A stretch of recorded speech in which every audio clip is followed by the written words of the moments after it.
Ano bang meron kay Renz Abando at bakit parang ayaw talaga siyang kunin ng national team?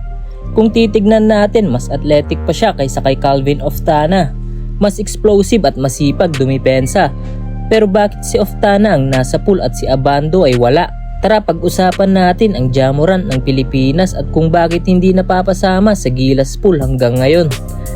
Pero bago yan, kung gusto mo ang mga ganitong kwento, like and subscribe para updated ka sa mga bagong videos katulad nito.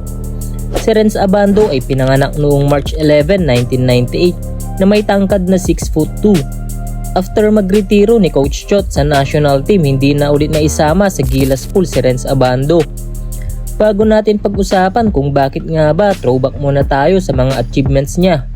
Sa UAAP days niya, naglaro siya sa UST Growling Tigers at nadala niya ang kanyang team hanggang sa finals. Dito pinamalas niya ang kanyang malajamuran na talon at shooting ability.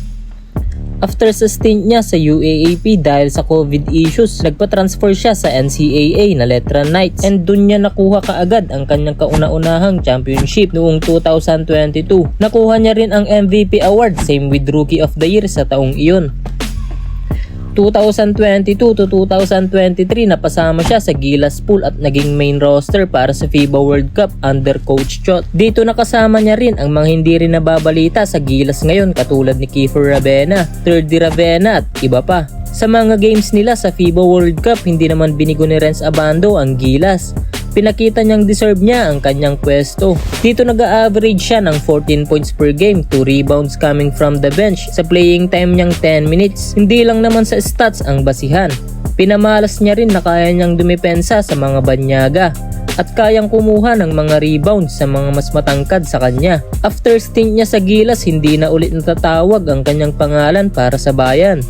Sa ngayon, hindi pa siya nagpapadrop sa PBA. Tuloy-tuloy pa rin ang kanyang stint sa KBL na kung saan sa rookie year niya nakuha niya kaagad ang Rookie of the Year award. Kauna-unahang Pilipino import na nakakuha ng championship sa Korea at champion sa slam dunk contest.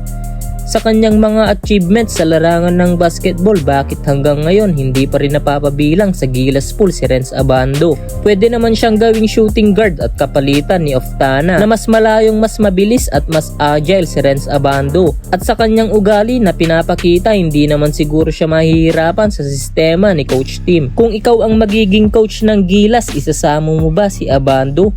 O may dahilan talaga kung bakit wala siya?